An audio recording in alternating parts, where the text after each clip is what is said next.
안녕하세요. 저는 여우 같은 남편과 토끼 같은 딸아이와 함께 살고 있는 올해로 결혼 5년 차를 맞이한 사업가입니다. 세상이 많이 바뀌기는 했다지만 여자가 사업을 한다고 하면 아직도 좀 우습게 보고 얕잡아 보는 사람들이 제법 있어요. 대찬 성격만 믿고 살아온 저는 평생을 그러한 편견에 당차게 맞서며 살아왔습니다.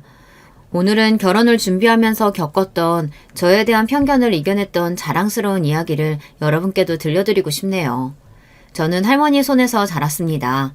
제게 얼마 남지 않은 제 친부모님에 대한 기억은 썩 아름답지는 않아요. 어린 제 기억 속의 아버지는 늘 술에 취해 계셨고 그런 아버지와 어머니가 항상 다투셨던 모습이 기억납니다.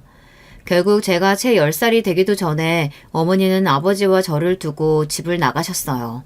그리고는 지금껏 소식이 끊어졌습니다. 어머니가 집을 나가신 지 얼마 되지 않았던 어느 겨울날 아버지께선 술에 취한 채로 혼자 주정을 부리시다가 낙상사고를 당하셨습니다. 꼬박 이틀을 중환자실에서 버티시던 아버지는 결국 자리에서 일어나지 못하고 돌아가셨습니다. 그렇게 저는 고아가 되었어요. 아버지가 돌아가신 후 저는 친할머니 손에 맡겨지게 되었습니다. 할머니는 그리 살가운 분은 아니셨습니다. 괄괄하고 지기 싫어하는 성격 탓에 주위 이웃분들과 갈등을 겪는 일도 잦은 편이셨어요. 그렇지만 자식들 누구의 손도 벌리지 않고 쉬지 않고 부업이며 소일거리로 끊임없이 바쁘게 손을 놀리며 저를 키워주신 생활력 강하신 분이었습니다. 저 역시 자식에게 제대로 된 일을 하는 모습을 한 번도 보여준 적 없었던 술주정뱅이 아버지보다는 정이 없지만 당당하고 생활력 강한 할머니와 함께 사는 편이 훨씬 좋았습니다. 자라면서 용돈은 넉넉지 않았지만 필요한 것들은 늘 군말 없이 준비해 주셨고 다정한 말은 해주시지 않으셨지만 그렇다고 군식구인 저를 구박하는 말씀 또한 하신 적이 없으셨거든요. 그런 할머니의 모습을 보고 배우면서 저도 얼른 커서 제 스스로 돈을 벌고 싶다는 생각을 늘 했던 것 같아요. 저는 또래 친구들에 비해 제 진로를 빨리 잡은 편이었어요. 애초에 저한테 그다지 공부머리가 없는 것 같았습니다. 성적이 그렇게 좋았던 적도 없지만 딱히 공부를 잘하고 싶다는 생각이 들지도 않았습니다. 할머니께서도 제 성적에 그렇게 크게 관심을 두지 않으셨기 때문에 공부와는 자연스레 거리를 두게 되었어요. 제 적성은 베이커리 쪽이었어요. 할머니 집에서는 잘 먹기 힘든 갖가지 색색의 화려한 케이크와 빵들은 늘 제 두 눈을 번쩍 뜨이게 했습니다. 처음에는 그저 맛있는 디저트를 많이 먹고 싶어서 중학생이 되자마자 인근의 베이커리 카페에서 아르바이트를 시작하게 되었습니다. 제가 알바를 했던 베이커리 카페는 제가 자란 소도시에서는 제법 규모가 큰 편이에요. 하루에 만드는 베이커리의 가짓수도 제법 많은 편이었습니다. 처음엔 그저 먹는 게 좋았던 거였지만 제빵사 언니 오빠들의 손에서 다양한 베이커리들이 만들어지는 모습은 마치 마법과도 같았습니다. 제 인생에 공부에 취미를 둘 순간은 영원히 없을 것만 같았는데 관심이 가는 분야는 역시 달라도 다르더군요. 누가 시키지 않았는데도 더 알고 싶은 마음에 제빵사 언니들한테 귀동냥을 들어가며 제과 제빵사 시험 교재를 고르고 학교 수업 시간에도 몰래 책 사이에 베이커리 교본을 끼워보며 꿈을 키워나갔습니다. 당연히 고등학교 진학도 실업계 요리 전문학교로 가닥을 지었어요. 다소 공부를 못하는 친구들도 어지간해선 인문계 고등학교에 진학했던 저희 학교에선 이례적인 일이었습니다. 지금도 약간의 편견이 남아있지만 제가 진학할 때까지만 해도 실업계는 인문계 못 가는 애들이나 가는 곳이라는 편견이 굉장히 강할 때였어요. 저의 실업계 진학 소식에 뒤에서 제 똥통학교 간다더라며 밉살맞게 말하는 애들도 제법 되었지만 저는 콧방귀를 뀌었습니다. 니들 집에서 부모님이 주신 돈 받아가며 학교 다닐 때 나는 내 미래 계획 확실히 세우고 직접 용돈 벌어가며 착착 앞으로 나아가고 있어. 저는 스스로에 대한 자부감에 가득 차 생각했습니다. 평소에 워낙 낱말이라고는 들어먹질 않는 대찬 성격이기도 하고 사실 저런 애들이야 제 인생에 그저 스쳐 지나가는 엑스트라 1, 2 정도일 테니까요. 할머니께선 제가 실업계에 진학하겠다고 말씀을 드려도 별다른 반응이 없으셨어요. 간간히 그래도 애 고등학교까진 인문계로 보내놔야지 하며 훈수를 두는 이웃들에게 자기 인생이야 자기가 알아서 결정할 일이지 쓸데없는 참견들도 많다 하며 시원하게 호통을 치셨습니다. 제 이 제멋대로인 성정은 할머니에게서 온 것이 틀림없다 생각하면서 저는 착실하게 제빵사로서의 미래를 준비했습니다. 고등학교에 진학하기 전 이미 딸 수 있는 관련 자격증은 모두 따두었고 아르바이트도 계속 병행했습니다. 처음 최저시급에서 시작해 제법 손이 야무지다는 걸 인정받은 후로는 시급도 짭짤하게 쳐주셨거든요. 고등학교에 진학해서부턴 나갈 수 있는 대회란 대회는 다 나가며 수상 경력을 쌓아나가기 시작했어요. 일찍부터 시작한 그간의 제 노력이 헛된 것은 아니었는지 제 나이에 비해 탄탄한 수상 경력을 만들 수 있게 되었습니다. 덕분에 졸업반에서 가장 빨리 가장 좋은 조건을 제시한 호텔 베이커리에 취업할 수 있었습니다. 제 졸업도 하기 전 19살에 시작된 첫 직장 생활은 만만치 않았어요. 하지만 일이 고된 만큼 배우는 것도 많았습니다. 정신없이 바쁘게 돌아가는 하루마다 현장에서 직접 몸으로 경험하며 얻은 제 나름대로의 노하우를 쌓아가며 역시 프로의 세계는 다르구나 실감했습니다. 바쁜 와중에 저만의 레시피 개발에도 노력을 게을리하지 않았습니다. 제 궁극적인 목표는 제 이름을 건 베이커리를 오픈하는 거였거든요. 아무래도 유학파도 많은 업계이다 보니 고졸 실업계 출신인 제 입장에서는 남들과는 차별화된 레시피와 수상 경력이 앞으로 계획에 도움이 될 터였어요. 그래서 괜찮은 레시피는 국제대회에 출품하기도 하고 레시피 특허를 등록하기도 하는 등 그야말로 눈코 뜰 새 없이 열심히 살았습니다. 그러다 그렇게 바쁘게 살아가는 저를 좋게 봐주셨는지 업계 선배 한 분이 제게 함께 창업을 하지 않겠냐고 먼저 제안을 해주셨어요. 선배가 구상한 베이커리 카페는 일반적으로 흔하게 접할 수 있는 베이커리류보다는 좀 더 실험적인 베이커리를 테마로 마니아 손님을 확보하는 것을 목표로 했습니다. 평소 레시피 개발에 주력인 저에게는 그야말로 딱인 컨셉이었어요. 하지만 창업에 한두 푼이 드는 것도 아닌데 아무리 이런저런 지원을 받는다 치더라도 꼬박꼬박 월급 나오는 직장을 때려치우고 쉽게 결정할 수 있는 사안은 아니었어요. 많지는 않더라도 보태줄 수 있을 만큼 보태줄 테니까 어디 하고 싶은 대로 한번 해봐라. 지나가듯 흘린 창업 이야기를 생각보다 진지하게 귀담아 들으셨던 모양인지 어느 날 함께 마주 앉아 저녁을 먹다 할머니가 대수롭지 않게 툭 말씀을 던지셨습니다. 할머니 입에서 도와주겠다는 말이 나오리라고는 생각조차 해본 적 없었던 저는 놀라서 입을 쩍 벌렸죠. 할머니가 그럴 돈이 어디 있어? 그러니까 많진 않다잖아. 그래도 내 살 날 얼마나 남았다고 가진 돈 싸들고 죽을 것도 아니고. 그간 너 학교 다니면서 스스로 벌어 다녔는데 이 정도는 해주고 싶다.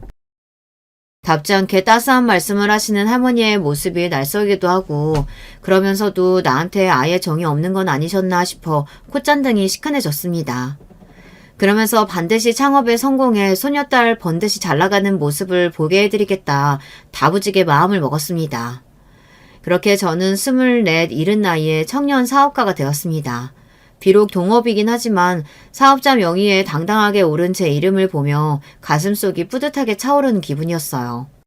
그간 레시피 개발에 공을 많이 들여오긴 했지만 제 이름을 걸고 세상에 나오는 베이커리라고 생각하니 더욱 의욕과 영감이 샘솟았습니다. 카페는 당초 선배와 협의했던 것처럼 저희의 창작 레시피를 기본으로 하는 독특한 컨셉의 베이커리 카페였습니다. 초보 사장님이었지만 선배도 그렇고 저도 그렇고 어릴 때부터 일찍 일을 시작해서 베이커리 만드는 건 물론 손님 응대에도 이미 베테랑이었기에 차츰 입소문을 타고 가게가 알려지기 시작했습니다. 결정타는 국내 굴지의 잡지에 저희 가게에 대한 칼럼이 실린 것이었어요. 저희가 창업을 했다는 소식에 제게 수상의 영광을 안겨주셨던 국내 대회의 심사위원이셨던 한 유명 업계 선배가 저희 베이커리를 맛보시고 칼럼을 써주신 것이었어요. 감사하게도 칼럼엔 저희 카페만의 독특한 베이커리에 대한 호평 일색이었습니다. 홍보도 홍보지만 그간 저희의 노력이 인정받는 기분에 정말 뿌듯했습니다. 칼럼을 시작으로 SNS상에서도 저희 카페가 핫플로 부상하면서 제법 방문해주시는 분들이 늘어나기 시작했습니다. 남편을 처음 만난 것도 그즈음이었습니다. 남편은 저희 카페 단골 손님의 지인이었어요. 남편의 말로는 단골 손님과 함께 처음 저희 베이커리 카페에 방문했다가 손님을 응대하는 저를 처음 보고는 첫눈에 반했다고 합니다. 믿거나 말거나지만요. 저야 영업시간이니 정신없이 바쁜 와중이라 남편의 첫인상이 잘 기억이 나질 않거든요. 그렇게 단골 손님을 통해 남편과의 소개팅 제의가 들어왔어요. 그동안은 가게가 자리 잡느라 다른 생각을 할 마음의 여유가 없다가 어느 정도 자리가 잡히기 시작한 시점이라 이제 와서 생각해보면 남편의 타이밍이 제법 나쁘지 않았습니다. 어찌됐든 저도 저를 좋게 봐줘서 먼저 만남을 제안받은 게 썩 기분이 괜찮았어요. 그래서 소개팅 제안을 수락하기 전 간단한 신상 명세에 대한 정보를 어디 드러나 보자 싶었습니다. 커플 탄생에 대한 기대에 가득 차 신이 난 단골 손님이 들뜬 목소리로 말했습니다. 얼굴도 아주 멀끔하게 잘생기셨고 인상도 좋으세요. 무엇보다 직업도 진짜 괜찮아요. 의사 선생님이신데 학교도 좋은 대학 나오시고 지금은 개인병원 개원하셔서 자리도 잘 잡으셨어요. 잘생겼다는 말에 흠쩍하게 고개를 끄덕이던 제가 의사라는 단어를 듣고 멈칫하자 단골 손님의 반응이 의아해 보였습니다. 제 딴에는 제게 더 좋은 인상을 주려고 좋은 직업을 내세운 걸 텐데 제 반응이 영 마뜩찮아 보였을 테니까요. 의사 선생님이시고 학벌도 좋으시면 더 괜찮은 상대도 만나실 수 있으실 텐데요. 제가 담담히 말하자 오히려 손님이 당황한 것 같았어요. 그렇지만 좋은 학교와 의사라는 말에 다소 반응이 식었던 게 사실이었어요. 그간 제 번듯한 사업장과 탄탄하게 쌓은 경력에 제게 호감을 보이던 사람들도 실업계 고졸이라는 제 학벌만 듣고 눈빛이 바뀌는 경우를 수도 없이 겪어왔으니까요. 제 입장에서 별 볼 것 없는 고만고만했던 사람들도 단지 인문계 졸업했다는 것만으로 은연중에 자신이 저보다 우위라는 티를 내지 못해 안 달랐던 꼴도 심심찮게 보았습니다. 하물며 의사는 고학력자잖아요. 뭐 사람이야 다 같은 건 아니라고 해도 비슷한 환경에 있는 사람들끼리 만나는 게 제 일이라는 게 제 지론이었어요. 굳이 지금의 제 생활에 만족하고 있는데 언짢아질지도 모를 일을 불어 만들고 싶은 생각은 없었습니다. 그런 분 절대 아니에요. 직접 만나보시면 진짜 좋은 분이라는 거 분명히 느끼실 거예요. 화들짝 놀란 단골 손님이 마치 제 일인 양 남편을 감싸기 시작했습니다. 여전히 마뜩찮은 기분이었지만 제가 책임질 테니 일단 한번 만나나 보시라며 밀어붙이는 단골 손님의 기세에 결국 소개팅 제안을 수락했습니다. 그렇게 처음 만난 남편은 잔뜩 긴장을 하고 나온 모습이었어요. 주선자의 말처럼 잘생긴 사람은 아니었지만 남편은 호감상이긴 했습니다. 무엇보다 잔뜩 얼어 긴장한 모습이 조금 우습기도 귀여워 보이기도 했습니다. 나쁘지 않은 첫인상에 마음이 조금 풀어지긴 했지만 짚고 넘어갈 건 확실히 짚고 넘어가야겠다 싶었어요. 이건 미리 확실하게 말씀을 드려야 할 것 같아서요. 저 대학 안 나왔어요. 고등학교도 실업계 가서 요리학교 졸업했고요. 대뜸 제가 학력부터 까자 남편은 영문을 모르겠다는 표정이었습니다. 안 물어봐서 따로 얘기 안 한 건데 나중 돼서 왜 미리 얘기 안 했느냐, 그랬으면 시간 낭비 안 했다면서 화내는 분들도 계시더라고요. 그제야 제가 학력 이야기를 꺼낸 의도를 알아챘는지 남편의 얼굴이 당황함에 빨갛게 물들었습니다. 그런 건 상관없습니다. 처음부터 신경 쓴 적도 없어요. 조금 속상하게까지 느껴지는 남편의 기세에 저도 분위기를 무마하기 위해 말을 이었습니다. 무례하게 느끼셨다면 죄송해요. 그래도 미리 전해 듣기론 공부도 많이 하신 분인 것 같은데 사람이 본인보다 더 나은 것까지는 아니어도 비슷한 수준까지는 갖춘 사람을 선호하는 게 당연하잖아요. 그런 뜻으로 드린 말씀이었는데 기분 상하게 해드릴 의도는 전혀 아니었어요. 제 말을 듣고 제 행동이 이해가 된 건지 남편의 흥분도 차츰 가라앉았습니다. 왜 그렇게 말씀을 하신 건지 이해는 합니다. 그런데 정말 그런 부분은 생각지도 않았어요. 알게 된 지금도 문제될 부분이 아니라고 생각합니다. 무엇보다 무슨 잘못한 게 있는 것도 아닌데 출신 학교 가지고 사람 대하는 태도를 바꾸는 거 그 자체가 잘못된 일이라고 생각해요. 다소 고지식하게까지 느껴질 정도로 대쪽같이 구는 남편을 보니 괜히 내가 지레짐작으로 자격지심을 부린 건가 조금 머쓱하기도 하고 처음 만난 사람에게 저 역시 선입견을 가지고 대했다는 생각에 미안한 마음이 들기도 했습니다. 좋게 말씀해 주셔서 감사해요. 그렇게까지 말씀해 주시니 저도 더는 그런 생각 않고 재밌는 시간 보내다 갈게요. 평소 성격대로 시원스레 답하자 그제야 분위기가 풀리는 것 같았습니다. 다소 뻔뻔하게까지 한 저와는 다르게 남편은 수줍음이 많은 사람이었어요. 대화는 주로 제가 주도했지만 남편도 한마디라도 더 붙이려고 노력하는 게 보였어요. 그렇게 맛있는 걸 먹으며 이야기를 하다 보니 제가 생각보다 이 시간을 더 즐겁게 보내고 있구나 싶었죠. 매너 있게 차로 저를 집 근처까지 데려다 준 남편은 차에서 내려 긴장한 표정으로 말했습니다. 혹시 기회가 있다면 다시 뵐 수 있을까요? 저도 남편을 다시 한번 만나보고 싶었습니다. 그래서 활짝 웃으며 말했죠. 네, 좋아요. 거침없이 감정이 드러나는 제 모습에 남편의 얼굴이 환해졌습니다. 그렇게 저희는 연애를 시작하게 되었죠. 비록 남편은 개원 후로 저는 한창 궤도에 오른 베이커리 카페 사업으로 서로 눈코 뜰 새 없이 바쁜 시간을 보냈지만 그 와중에도 시간을 쪼개어 틈만 나면 얼굴을 보려고 노력했어요. 처음 가벼운 호감으로 시작되었던 마음도 늘 다정하고 마음 씀씀이가 넓은 남편에게 알게 모르게 많은 위로를 받으며 나날이 깊어져만 갔습니다. 일에서도 사랑에서도 안정감을 찾는 제 모습을 보며 할머니께서도 내심 흡족해 하셨습니다. 남편은 할머니와 단둘이 사는 제 사정을 알고는 저뿐만 아니라 저희 할머니께도 마음을 많이 써주었어요. 카페에 나가 있느라 제가 집에 없는 주말에도 과일을 싸들고 혼자 저희 할머니를 찾아가기도 하고, 그런 일은 평생 접해본 적도 없을 사람이 할머니의 부업 일거리를 거들겠다며 어설픈 손놀림으로 할머니를 돕기도 했습니다. 그렇게 숫기 없는 사람이 괄괄한 할머니께 살갑게 굴기가 쉽지 않을 텐데, 그게 다 저에 대한 애정에서 비롯된 노력이라는 생각에 남편이 더욱 애틋하게 느껴졌습니다. 그리 엉망으로 할 거면 내려놓으라고 타박하시면서도 제게 지극정성인 남편이 할머니도 마음에 드신 눈치였어요. 연애 기간이 이어지면서 남편은 넌지시 결혼 의사를 비치기도 했지만 저는 아직은 그럴 마음이 들지 않았습니다.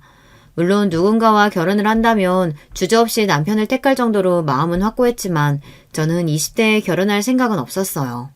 베이커리 카페가 안정적인 궤도에 올라서긴 했지만 궁극적으로는 독립해서 단독 창업을 하고 싶은 마음도 있었고 아직 해보고 싶은 게 너무나도 많았습니다. 살짝 아쉬운 기색이긴 했지만 제 일에 대한 열정을 누구보다 잘 이해하는 남편답게 그런 제 뜻을 응원해 주었습니다. 그날도 평소와 다름없이 정신없이 바쁜 하늘을 보내며 손님을 맞이하고 있었어요. 창가 쪽 자리를 차지한 여자 손님 두 분이 한참을 제 쪽을 바라보며 숙덕대시더군요. 지금까지 일하면서 별의별 사람들을 다 겪어본 터라 처음엔 그냥 그러려니 잡지나 SNS에서 나를 본 적이 있는가 보다 하며 이내 다른 손님들께 응대했습니다. 그렇게 한참을 바쁘게 일하고 몇 시간이 지났을까 무심코 창 쪽을 들여다보니 아까의 그 손님들이 여전히 자리를 지키고 계시더라고요. 저희 카페는 다른 베이커리 카페들과는 달리 식사 메뉴에 주력을 하기보단 베이커리에만 집중하고 있어 포장 손님이 꽤 많은 편이었는데요. SNS용으로 매장에서 드시고 가는 분들도 메뉴 특성상 몇 시간씩 카페에 머무는 경우가 그렇게 많지는 않은 편입니다. 그래서 다른 손님들보다 오래 머무시는 그 두 분들이 눈에 띄지 않기가 더 힘들었어요. 그런 분들에겐 손님 관리 차원에서 한 번이라도 더 응대를 해드리려고 하는 편입니다. 저는 웃는 낯으로 두 손님들에게 다가갔습니다. 안녕하세요. 베이커리는 마음에 드세요? 손님 두 분은 바로 대답하지 않고 저를 위아래로 쓱 훑어보더니 자기들끼리 시선을 주고받았습니다. 나한테 관심이 있어서가 아니라 그냥 진상 타입이신 건가, 혹시 귀찮은 일이 생긴 건가 싶었지만 짐짓 더 밝은 표정을 유지하고 있을 때 손님께서 물으셨어요. 이런 가게는 매출이 얼마나 돼요? 아, 이런 곤란한 돌직구라니. 초면에 무례하기 짝이 없는 질문이긴 하나 사실 이런 손님들이 영 없는 편도 아니었기에 웃으며 자연스럽게 질문을 넘겼습니다. 아, 창업에 관심이 많으신가 봐요. 혹시 베이커리 전공하셨나요? 무슨 빵가게 전곡식이나. 작은 소리로 중얼거렸지만 저 기분 상하라고 하는 의도만큼은 제대로 전해졌습니다. 적당히 응대해 보내야겠다 마음먹으며 대화를 마무리 지었습니다. 저희 베이커리 메뉴들은 저희가 직접 고심해서 만든 창작 레시피예요. 여기까지 직접 와주셔서 감사하고 앞으로도 자주 찾아주시면 감사하겠습니다. 사회생활 10년차 짬밥에 저 정도 시비야 이젠 기분 상할 수준도 안 되었습니다. 더 신경을 기울일 새도 없이 손님들이 들어오시는 걸 보며 그날도 바쁘게 하루를 마무리했습니다. 영업 마감 시간에 저를 집으로 데려다 주겠다며 찾아온 남편과 그날 하루의 일과를 도란도란 이야기하다 오늘의 진상 손님에 대해 스치듯 언급했습니다. 사실 영업을 하다 보면 의뢰에 있는 일이다 보니 그냥 한번 웃고 넘어가자 싶어 한 말이었는데 뭔가 꺼림칙한 이야기를 들었다는 남편의 표정에 대번 물었어요. 자기 왜 그래? 아니야. 그냥 별 사람 다 있다 싶어서. 조금 의아했으나 틀린 말도 아니라 생각하며 넘겼습니다. 그렇게 잊혀져 가던 그 두 손님에 대한 화제가 다시 떠오른 건 그로부터 이틀 뒤의 일이었죠. 이걸 자기한테 이야기하는 게 맞나 생각했는데 그래도 당사자 모르게 두는 건 아니다 싶어. 얼마 전 남편의 부모님을 통해 남편에게 선자리가 들어왔다고 합니다. 뭐 그럴 수 있는 일이죠. 딱히 남편이 결혼할 여자라고 데려오는 사람도 없는 데다 직업은 좀 좋나요. 본인이 별 생각이 없어도 선자리를 주선하려는 주변 사람들이 얼마나 많았을지 짐작이 가지 않는 건 아니었습니다. 이번에도 단칼에 선자리를 거절하는 남편이 답답하셨는지 부모님께서 평소보다 끈질기게 선자리에 나설 것을 종용하셨다고 합니다. 무작정 거절만 하기엔 설득력이 부족하다 판단한 남편은 결국 구체적으로 결혼 이야기가 나온 것은 아니지만 결혼하고 싶은 마음이 드는 여자친구가 있다고 실토하고 말았습니다. 숫기 없는 남편의 연애 소식에 부모님 댁은 축제 분위기가 되었습니다. 문제는 그날부터 여자친구 데려오라는 닥달이 시작되었다는 겁니다.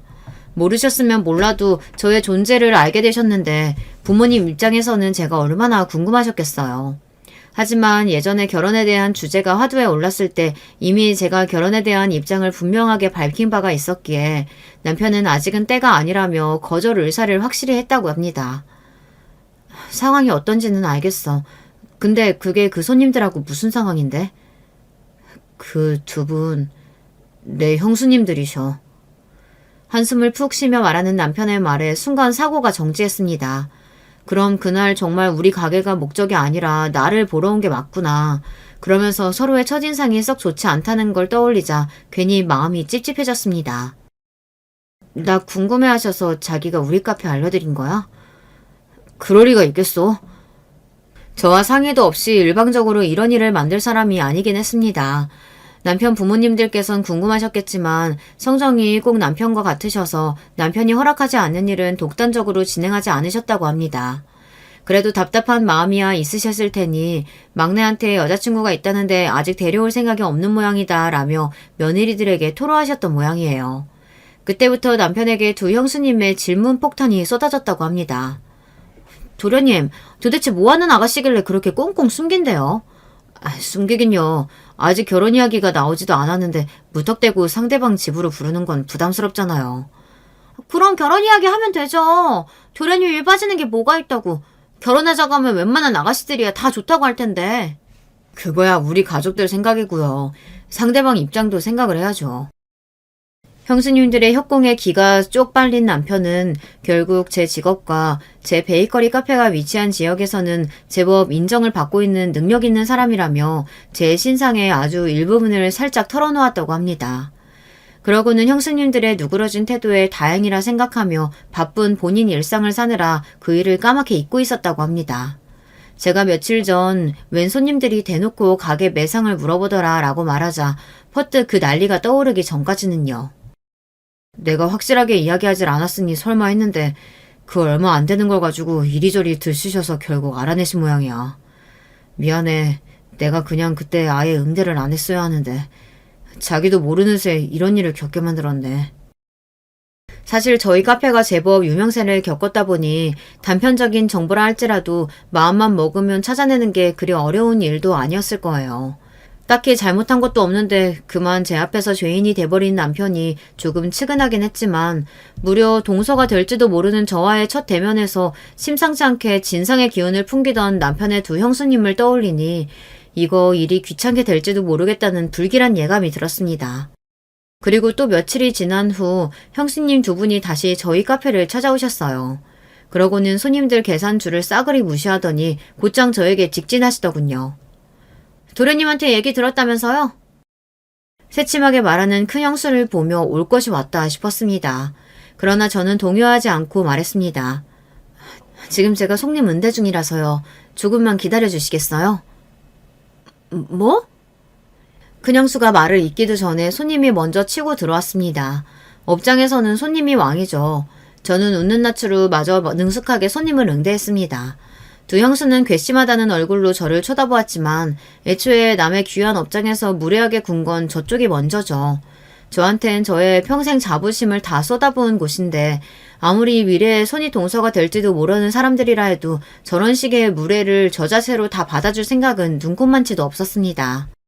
부딪힐 거면 차라리 빨리 부딪히는 게 낫다 생각하며 불어 계산줄이 다 줄어들 때까지 그쪽으로는 눈길도 주지 않았습니다.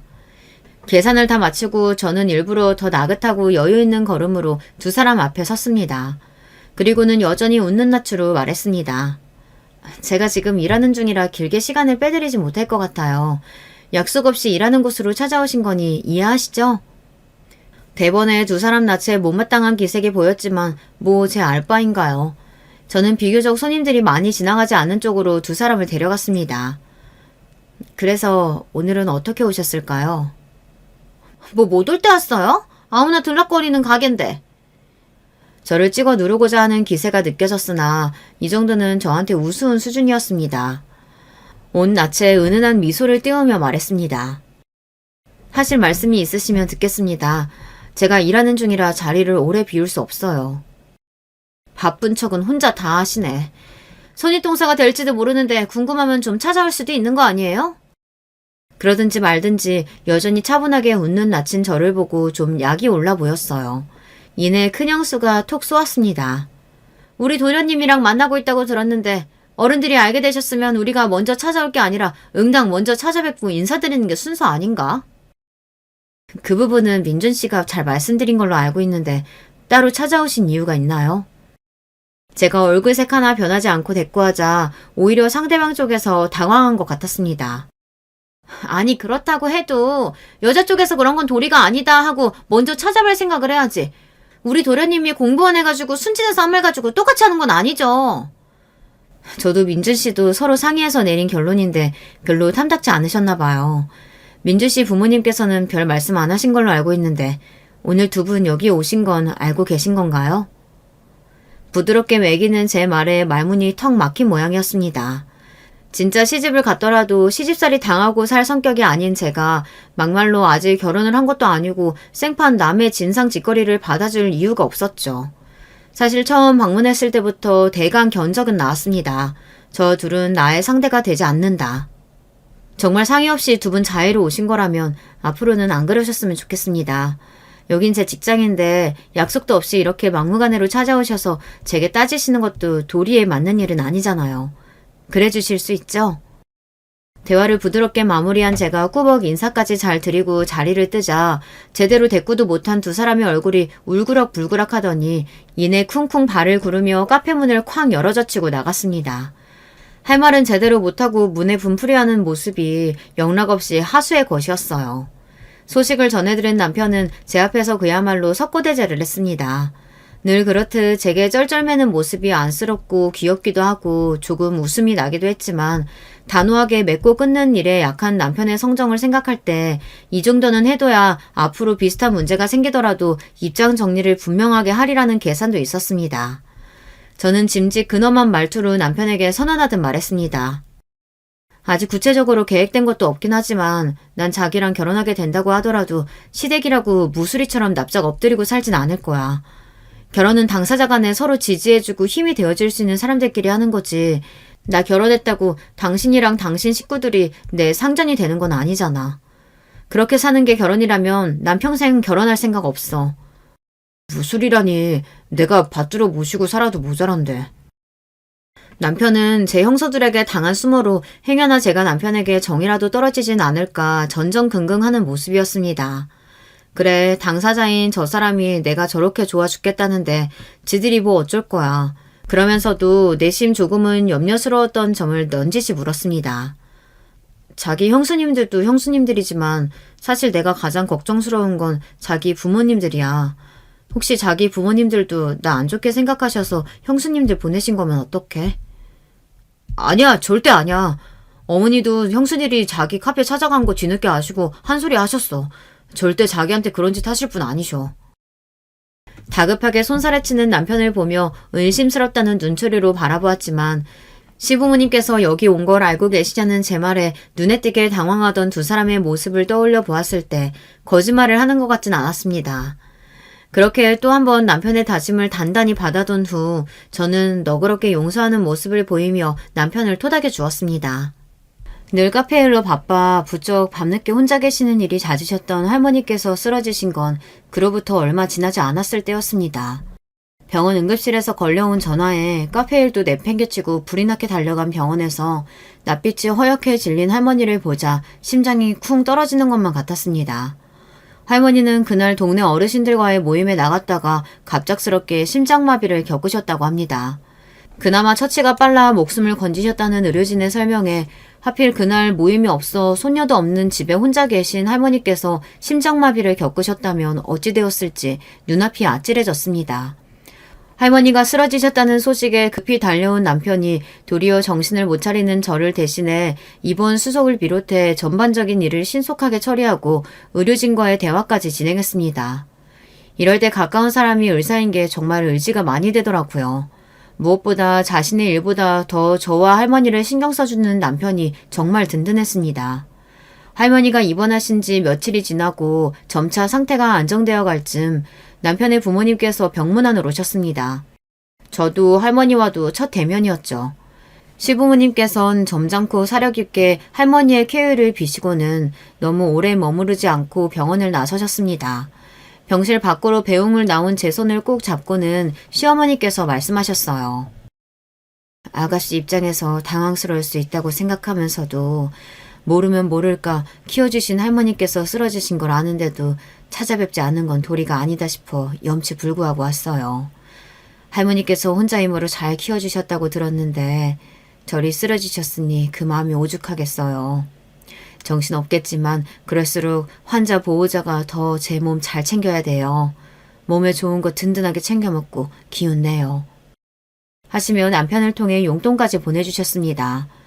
송구함에 손을 내젓는 제게 밥 한 끼 못 먹고 가는 내 마음이 쓰여서 그런다 말씀하시는 시부모님께 그간의 마음고생이 다 위로받는 기분이었습니다. 남편이 저렇게 따스한 사람으로 자랄 수 있었던 게 다 부모님 덕분이었구나 하는 마음에 가슴이 따뜻해졌습니다. 너 지금도 영 결혼 생각은 없냐? 시부모님이 돌아가신 후 대뜸 할머니께서 묻는 말씀에 저도 생각이 많아졌습니다.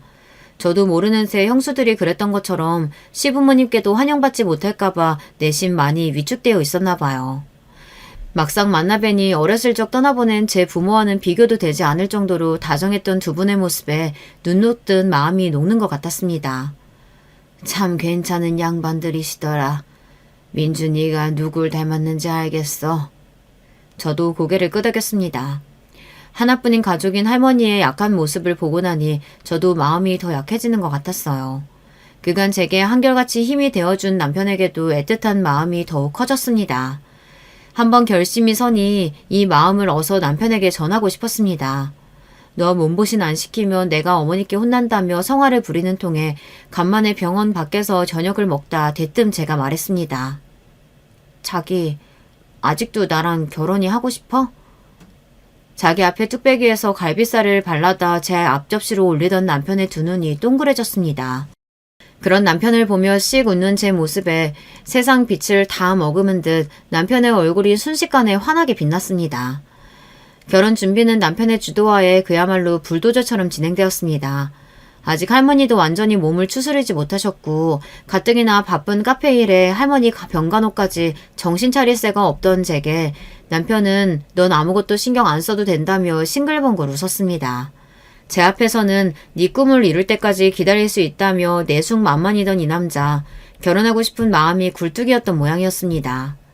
남편의 부모님들께서도 결혼을 반기셨어요. 남편이 결혼하고 싶은 여자가 있다고 선언한 그 순간부터 막내 며느리 볼 생각에 설레하셨던 두 분이셨으니까요. 저희 할머니야 먼저 결혼 이야기를 꺼냈으니 더 말할 것도 없었습니다.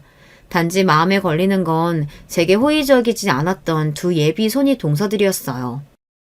자기 결혼한다니까 형수님들이 뭐라고 안 해? 결혼은 내가 하는 건데 두 분이 뭐라고 하실 일이 뭐가 있어. 형님들은 뭐라고 하셔? 형수님들이 나 별로 안 좋아하는 거 아실 거 아니야. 형들이 뭐라고 하겠어. 형수님이 자기 안 좋게 이야기하려고 해도 자기 결혼도 아닌데 쓸데없이 내 결혼에 입대지 말고 잠자코 있으라고 형수님들한테 한마디 하시더라. 그 정도만 되어도 제 입장에선 충분했습니다. 모든 사람이 다 좋을 순 없는 거고 먼저 나를 건드리는 것만 아니면 부로 스트레스를 받아가며 크게 신경 쓰고 싶지도 않았어요. 그렇게 결혼 준비는 단계적으로 착착 준비되어 갔습니다. 예비 손윗동서들이 따로 저를 찾은 건 결혼이 한 달도 채 남지 않은 시점이었습니다. 이번에도 역시 저와 사전 약속 같은 건 잡은 적이 없었어요. 갑작스레 저희 베이커리 카페에 들이닥친 두 사람을 보며 오늘 하루가 피곤해지겠구나 직감했습니다. 이제 와서 갑자기 제가 마음에 들을 테도 없을 테니까요. 너 당장 우리 도련님이랑 파혼해. 카페 안 모든 손님들의 시선이 동서들과 제게 꽂혔습니다. 딱 봐도 저희들이 저를 이겨먹을 수 있을 것 같지 않으니 이제 아예 결혼의 회방을 놓아야겠다 마음을 먹은 모양이었어요. 너 고아라며? 뻔뻔한 낯짝으로 실실대길래 진작에 알아봤지만 본데 없이 자라서 그렇게 막대 먹은 거야? 주제의 의사 남편 잡을 생각하니까 눈앞에 뵈는 게 없던? 저게 미쳤구나 싶었습니다. 감히 가족을 건드려. 저는 분노한 감정을 숨기지도 않고 쏘아붙였습니다. 미치셨어요? 여기가 어디라고 남의 사업장에서 몰상식하게 이게 무슨 짓입니까? 당장 나가요. 그러자 지지 않겠다는 듯 옆에 서 있던 작은 농서가 옆에 놓여있던 베이커리 트레이를 퍽 치며 바닥에 엎어뜨리고는 소리를 질렀어요.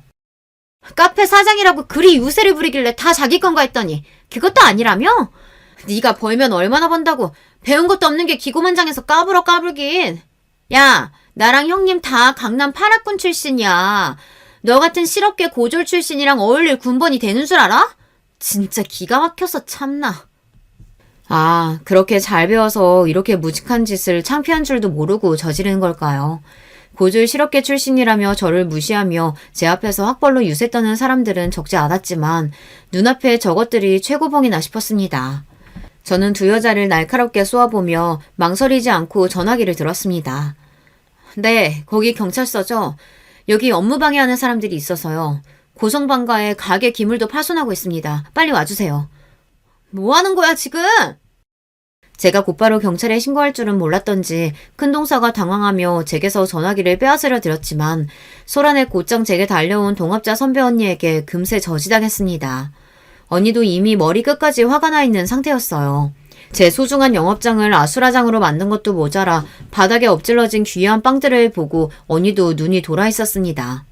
저희 카페 베이커리는 저희 두 사람의 자부심 그 자체였어요. 저도 언니도 차라리 저희가 다치면 몰라도 이런 모욕을 참을 사람들이 아니었습니다. 상황이 이렇게까지 커질 줄은 짐작하지 못했던 두 동서들은 웅성대며 쏟아대는 시선들이 늘어가자 식은땀을 흘리기 시작했습니다. 오냐, 너희 오늘 한번 인생의 쓴맛을 보게 해주마. 다부지게 마음먹은 저는 절대 봐주지 마라 소리치는 선배 언니의 응원을 뒤로하고 곧 도착한 경찰들과 함께 동서들과 경찰서로 향했습니다.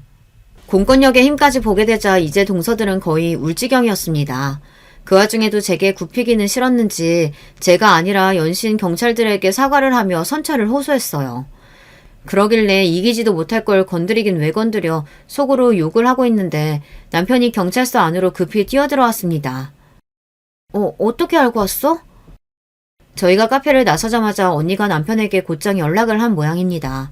답지 않게 흥분해서 시뻘개진 얼굴로 남편이 소리쳤습니다. 제가 그렇게 알아듣게 말씀을 드렸는데 어떻게 이러실 수가 있어요? 이 사람이나 저는 물론이고 저희 부모님까지 무시하는 게 아니면 어떻게 이런 짓을 합니까? 절대 선처 안 해드릴 테니까 그렇게 아세요. 이 사람이 봐달라고 해도 제가 절대 용서 못합니다. 태어나서 남편이 그렇게 화를 내는 모습은 그때도 그 이후로도 본 적이 없습니다. 누구도 의심할 수 없도록 확실하게 제 편이 되어주는 모습에 굳건했던 제 마음에도 도리어 소름이 불쑥 올라오는 것 같았습니다. 이 사람은 평생 흔들림 없이 내 편이 되어주겠구나. 목구멍 안쪽이 시큰해졌습니다. 얼마 지나지 않아 동서들의 남편, 즉 제 예비 아주머님들도 헐레벌떡 경찰서로 뛰어들어왔습니다. 제 아내의 얼굴을 보자마자 당신 도대체 이게 무슨 짓이야? 버럭 소리를 내지르는 아주버님의 기세에 동서들은 바짝 쪼그라들었습니다. 그래도 제 남편이랍시고 여보 하며 우는 소리를 내는 꼴이 우습기 짝이 없었습니다. 망신도 세상 이런 망신이 없다며 타박하던 아주버님들은 이내 저와 제 남편의 눈치를 보기 시작했습니다. 재수 씨한테는 정말 면목이 없습니다. 막내 너한테도 일이 이렇게 돼서 정말 미안하다. 우리가 처신을 잘했어야 하는데. 이 사람들이 100번 잘못했지만 그래도 곧 가족 될 사람들인데 부디 너그러운 아량으로 한 번만 봐줄 순 없을까? 은근슬쩍 선처를 호소하는 아주버님께 남편은 나랑 인연 끊을 생각 아니면 더는 말 얹지 말라며 단호하게 일갈했습니다. 좀처럼 볼 수 없는 남편의 무서운 기세에 아주버님들도 더는 아무 말도 하지 못했습니다. 뒤늦게 사건의 전말을 알게 된 시부모님께서는 경악하셨어요. 그야말로 제 앞에서 죄인이 되어버리셨죠. 자신들이 하신 일도 아닌데 예비 며느리 앞에서 몸둘 바를 몰라 하시는 부모님이 안쓰러워 보이기도 했습니다. 자신들이 덕이 부족해 이런 일을 겪게 했다는 시부모님의 숙인 허리를 일으켜드리며 일이 이렇게 된 건 저도 유감스럽다는 생각이 들었습니다. 처음에는 은근히 봐주길 바라는 눈치시던 아주버님들께서도 제 부인들 때문에 예비 며느리 앞에 죄인이 되어버린 부모님의 모습에 다시금 화가 치솟으셨는지 사과와 함께 저희 뜻대로 하라고 말씀하셨습니다. 결론적으로 저는 고소를 취하지 않았습니다. 가족이라서 봐줘야 하는 건 아니니까요. 애초에 저들은 저와 가족이 될 마음이 눈꼽만치도 없는걸요.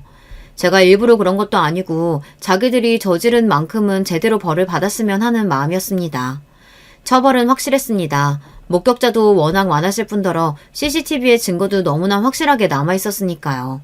젊은 여성 손님들이 많이 찾아주시는 저희 베이커리 카페 특성상 진상을 부려도 물리적인 위협보다는 언어폭력을 행사하는 진상의 비율이 높은 편이었어요. 때문에 처음에 설치비가 부담스럽긴 했지만 일부러 소리 녹음까지 선명하게 들어가는 고가의 CCTV를 설치해둔 덕분이었습니다. 아주버님들이 더 적극적으로 사정하지 못한 것도 그 때문일 거예요. 제 부인들의 추태가 CCTV 영상 안에 너무나 적나라하게 박제되어 있으니까요. 시작부터 제게 흠이 제대로 잡히고 들어가서 그런지 결혼 이후 두 손윗동서들은 제 앞에서 찍소리도 하지 못했습니다. 가족들 모두에게 비난이란 비난은 배가 부를 정도로 먹어나서인지 영 기를 펴지 못하는 모습에도 그다지 불쌍하다는 생각이 들지 않는 걸 보면 저도 참 보통 성격은 아닌 모양입니다. 결혼 후에도 저는 꿈을 이루고자 하는 노력을 게을리하지 않은 끝에 독립해서 저 혼자 단독 대표인 사업체를 새로 꾸렸습니다. 절대로 결혼이 네 꿈을 이루는데 발목 잡히게 하지 않겠다 신승당부하던 다짐처럼 남편은 제가 새 사업을 시작하는데 전폭적인 지원을 아끼지 않았습니다. 그간 제 뼈와 살을 갈아가며 준비해온 회심의 새 레시피와 이미 얻은 유명세가 가게의 번창에 큰 도움을 주며 저는 독립 5년 만에 분점 2군데를 포함해 총 3곳의 베이커리 카페 사업장의 어엿한 대표로 성장했습니다. 선배 언니와 단 둘이서 제빵을 했던 이전과 달리 전문 파티셰도 여러 고용하며 제 생활에도 드디어 숨 돌릴 여유가 조금은 생겨났어요. 짬을 내어 우리 딸과 남편과 함께 시부모님과 제 할머니를 모두 모시고 해외여행도 다녀왔습니다.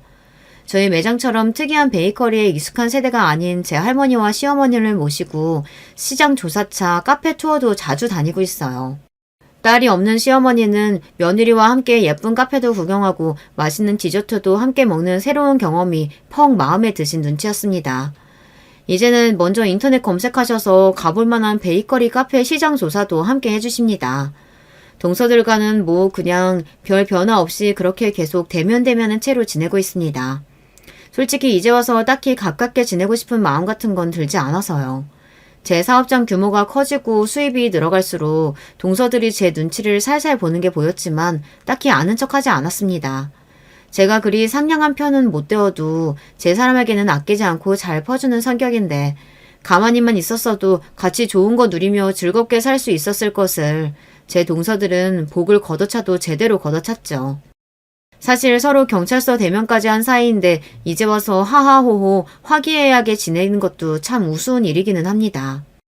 그렇게 저는 평생에 꾸미던 독립 베이커리 카페 대표로서의 꿈을 이루는 데 성공하고 어릴 때에는 차마 꿈도 꾸지 못하던 다복한 가정의 일원으로 하루하루를 씩씩하게 살아가고 있습니다. 때론 세상의 편견에 정면으로 부딪히며 조금은 버거울 때도 있지만 늘 한치의 의심 없이 제 편이 되어주는 가족들로부터 에너지를 충전하며 기운을 차리곤 해요. 저 역시 언제나 한결같이 같은 자리에서 묵묵히 저를 지지해주는 가족들이 없었더라면 지금의 성공을 일구어 나갈 수 없었을 겁니다. 나를 믿어주는 한 사람의 존재가 저 스스로를 참 강하게 만들어주는 것 같아요. 여러분들도 지금 옆에 계시는 분과 서로 믿고 의지해가며 힘차게 살아가시길 바랄게요. 감사합니다. 안녕하세요. 평소에 유튜브로 사연은 즐겨 듣는데 제가 제보하게 될 줄은 전혀 몰랐네요. 저는 지금 경기도에 사는 30대 후반 간호사 여자입니다. 인생은 원래 고난의 연속이라고 하잖아요. 저도 어린 시절부터 결코 평온한 삶을 산 편은 아니에요. 근데 얼마 전엔 제가 생각해도 이럴 수가 있나 싶을 정도의 일이 일어났습니다. 혼자만 알기에 아까운 정도라 용기 내어 제보하게 됐어요. 제 사연 재밌게 들어주시길 바라며 시작하겠습니다. 저는 정말 굴곡이 많았어요. 일단 저는 아버지란 존재가 없었습니다. 엄마한테 듣기론 엄마가 저를 임신하셨을 때 아버지가 사고로 돌아가셨대요. 공사장에서 일하셨다고 들었는데 높은 곳에서 위험하게 일하다 떨어지셨다고 하더라고요. 그래서 엄마는 임신 막달일 때 남편을 잃었죠. 엄만 저를 낳고 산후조리도 제대로 못하고 바로 식당에서 일하셨다고 합니다. 그것 때문인지 엄마는 자주 아프셨어요. 어깨부터 허리, 무릎 등 안 아픈 곳이 없으셨죠. 지수야, 엄마 어깨 좀 주물러 줄래? 왜 이렇게 아프지? 당장 내일도 식당 가서 설거지 해야 되는데 파스를 붙여도 이러네. 엄마, 내가 주물러 줄게. 그리고 나중에 크면 엄마 몸 안 아프게 내가 효도할 거야. 엄만 나만 믿어. 알겠지? 사랑해.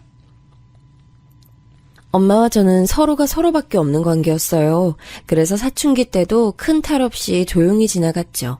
하지만 엄마와 관계가 좋은 것과는 별개로 가난은 매우 힘들었습니다. 너무 가난해서 우리 집은 심지어 제가 중학생 땐 화장실도 없었어요. 지금 생각하면 그런 곳에서 어떻게 살았나 싶을 정도의 집이죠. 집이라고 할 것도 없이 그냥 쪽방에서 살았거든요. 그래서 어린 제 소원은 깨끗한 화장실이 있는 집이었어요. 너무 가난해서 교복도 남이 버린 것을 주워다 입었습니다. 야, 김지수, 넌 교복이 왜 그 모양이야? 너네 집 거지라서 그래? 교복 살 돈도 없는 거야? 진짜 내가 다 창피하다. 너네 엄마한테 교복 사달라고 그래. 돈 없어서 못 사나? 그래, 우리 집 가난해. 근데 우리 집이 가난해서 너한테 피해준 거 있어? 네가 뭔데 나한테 그래? 다시 말해봐. 다시 말해보라고. 너 지금 나 쳤냐? 쳤냐고. 이게 지금 나랑 해보자는 거야? 네가 먼저 시작했잖아.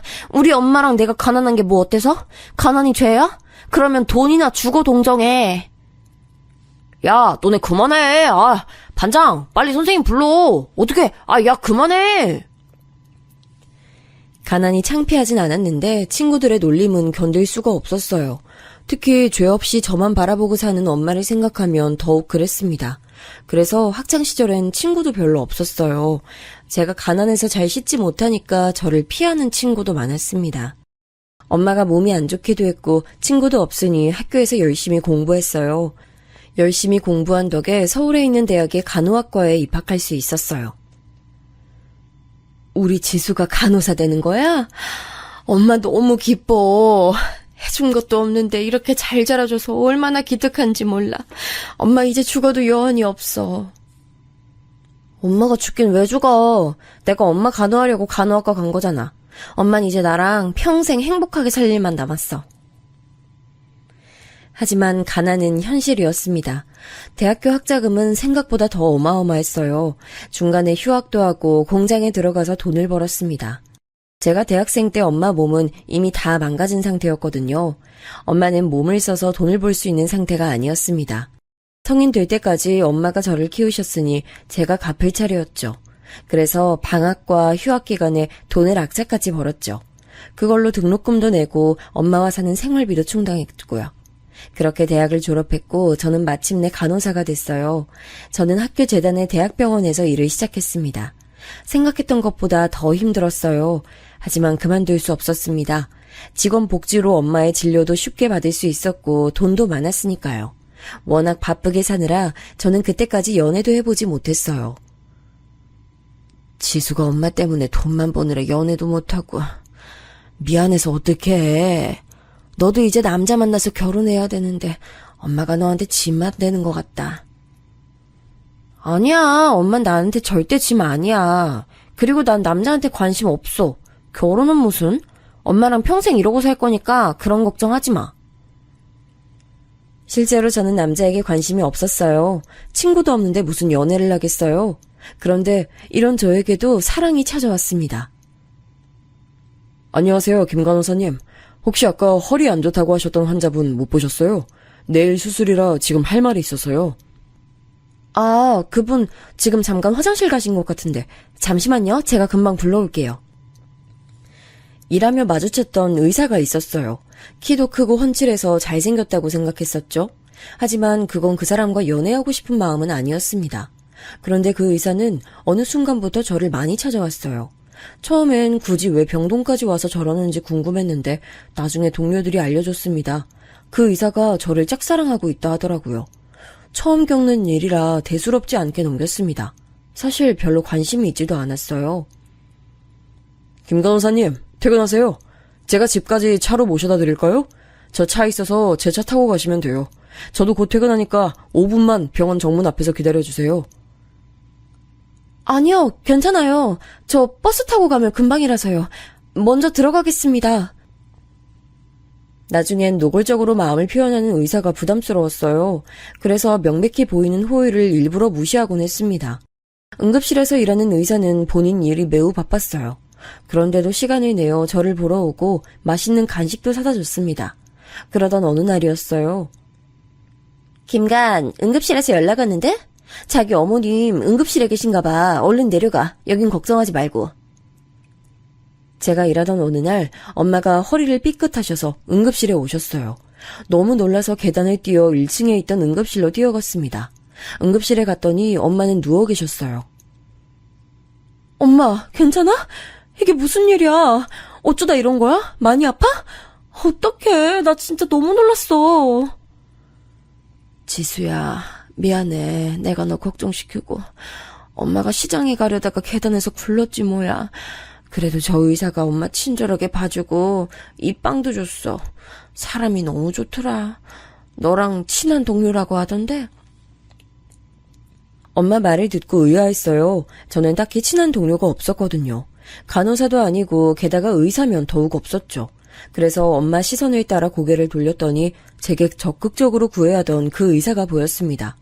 엄마 말대로 그 의사는 엄마한테 지극정성으로 대해줬어요. 친절한 설명과 함께 굳이 하지 않아도 되는 처치까지 다 해줬습니다. 이 사건을 계기로 저는 완전히 마음이 열렸죠. 그리고 그 사람과 저는 4년을 연애했습니다. 연애는 즐거웠는데 문제는 결혼이었어요. 남자는 집안이 의사 집안이었습니다. 대대로 돈이 많았고 시아버지가 될 사람도 의사였어요. 그 사실을 알고 저는 남자에게 헤어지자고 했습니다.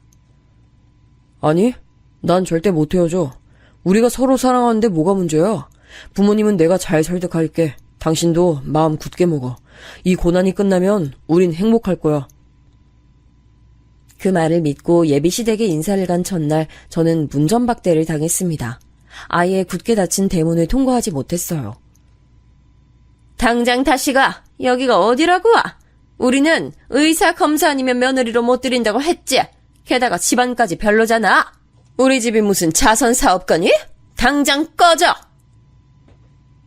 시어머니의 앙칼진 목소리에 저는 기가 죽었어요. 그래도 인사 간다고 백화점에서 꽃과 선물을 샀었거든요. 그걸 전해주지도 못했습니다. 남자는 연신 제게 미안하다고 사과했어요. 하지만 시부모님의 반대는 점점 심해졌습니다. 반면 우리 엄마는 의사 사위가 들어온다고 매우 좋아하셨죠. 아가씨, 남편 될 사람 의사라며? 엄마가 하도 말해서 이제 외웠잖아. 너무 부러워. 나도 의사 사위 있으면 얼마나 좋을까? 엄마가 요즘 그래서 입이 귀에 걸렸더라. 여기저기 자랑하느라 동네에서는 이미 저는 의사 남편을 둔 아내가 되어 있었어요. 무엇보다 엄마가 너무 좋아하셨습니다. 실제로 엄마는 그때 무릎이 매우 안 좋으셨어요. 그걸 남편이 매주 찾아뵈며 진료해줬죠.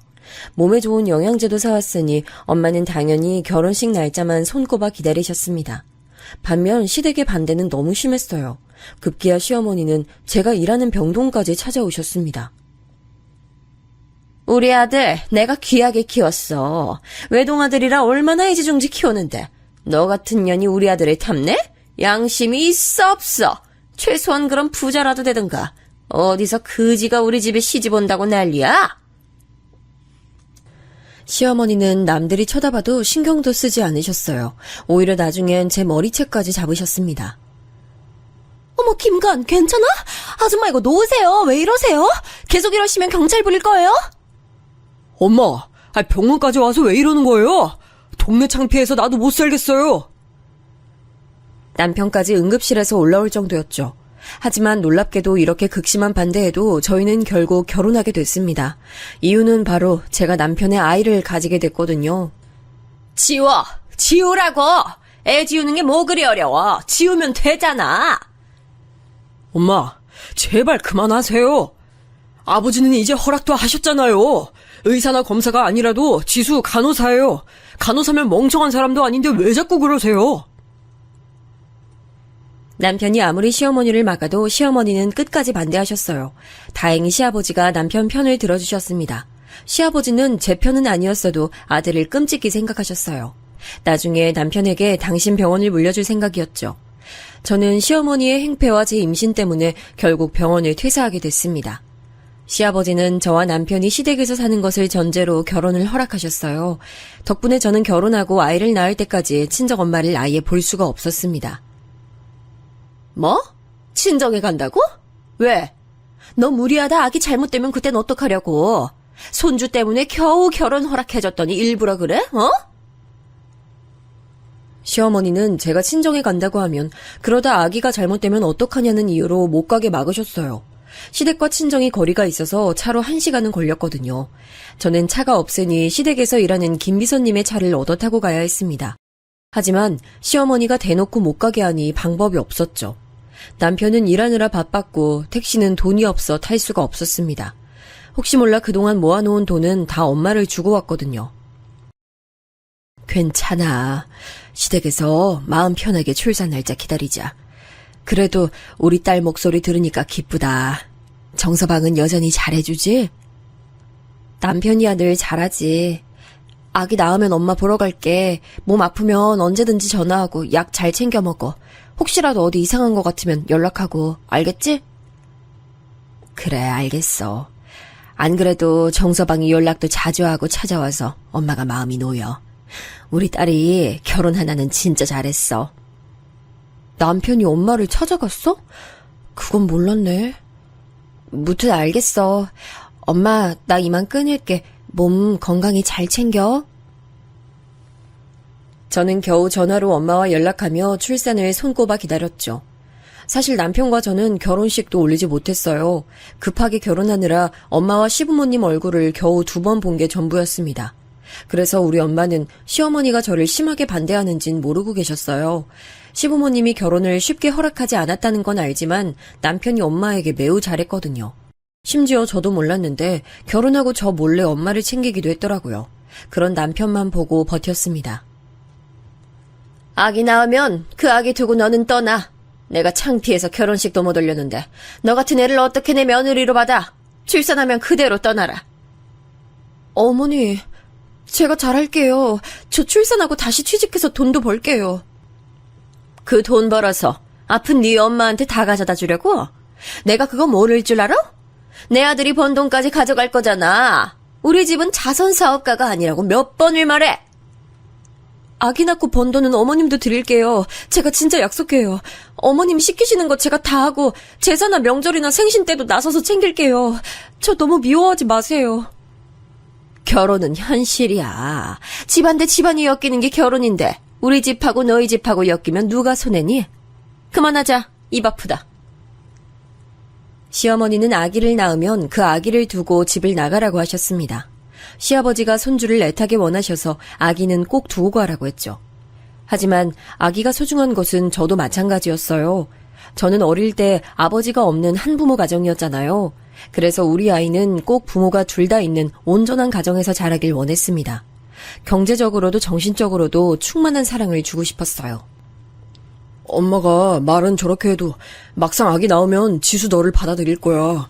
내가 아버지는 설득하는 중이니까 너무 걱정하지 마. 사실 아버지는 이미 널 며느리라고 생각하고 계셔. 그러면 너무 다행이고, 어머님도 시간이 지나면 자연스럽게 나를 받아주시겠지? 난 당신하고 행복한 결혼 생활하고 싶어. 실제로 시아버지는 저를 좋아하진 않으셔도 미워하지도 않으셨어요. 문제는 바로 시어머니였습니다. 아기를 낳자마자 시어머니에게 들은 첫 마디가 아직도 기억이 나요. 너무 생생해서 가끔 꿈에도 나올 정도입니다. 아들 낳아서 대를 이을 생각을 해야지. 딸이 뭐야? 딸이 뭐가 소중해? 너처럼 나중에 남자 꼬셔서 결혼시키는 법이나 알려줘라. 산후조리도 하기 전에 저는 저 말을 듣고 얼마나 울었나 몰라요. 시어머니는 시아버지나 남편이 있으면 저 정도로 막말을 내뱉진 않으세요. 그래서 어느 순간부터 저는 둘이 남게 되면 손을 떨기 시작할 정도로 시어머니가 두려웠습니다. 반면 아기를 낳으니 시아버지는 아들이 아니어도 기뻐하셨어요. 우리 집안에 딸이 귀한데 공주가 찾아왔네. 요즘 여의사도 많다던데 우리 공주도 여자 의사가 되면 볼만하겠어. 하하. 며느리 너도 고생했다. 사돈도 병원으로 불러서 공주 보게 해야지. 아버님, 그럼 엄마 불러도 될까요? 안 그래도 엄마가 아기를 너무 보고 싶어 하세요. 시아버지 덕분에 엄마와 눈물의 상봉을 하기도 했습니다. 남편도 아이가 태어나자 매우 기뻐했어요. 워낙 일이 바쁜 사람인데 시간을 일부러 내서 보러 오기도 했죠. 이렇게 시어머니만 아니면 저는 문제가 없었습니다. 하지만 시어머니는 아기를 낳자 저를 더 괴롭히기 시작하셨어요. 제가 본격적으로 시어머니와 틀어진 계기가 하나 있습니다. 바로 미역국 사건이에요. 친정엄마가 제가 아기를 낳았으니 집에서 미역국을 만들어 오셨어요. 일부러 전라도에서 미역을 배송시켜서 푹 끓인 미역국이었죠. 저는 어릴 때부터 엄마가 만들어준 미역국을 매우 좋아했거든요. 그래서 조리원에서 시댁으로 다시 간 뒤에 전화로 엄마에게 미역국을 부탁했습니다. 엄마 미역국이 제일 맛있어. 집에서 일하시는 파출부 아주머니도 음식 솜씨 좋은데 그래도 나는 역시 엄마 음식이 제일 맛있다. 안 그래도 엄마가 미역국 끓였어. 와서 먹고 시댁에도 좀 가져가. 이번엔 내가 먹어도 파는 것보다 맛있더라.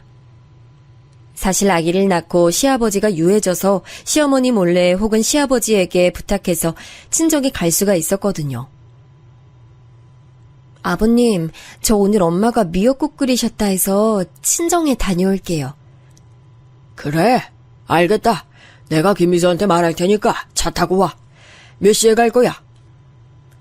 일부러 시아버지와 유일하게 얼굴을 볼 수 있는 아침 식사 시간대 얘기를 꺼내곤 했죠. 시어머니는 그럴 때마다 저를 몰래 째려보거나 식탁 밑으로 발을 차기도 했습니다. 하지만 끝까지 모른 척했어요. 저도 시댁에서 살며 생존의 방식을 터득했죠.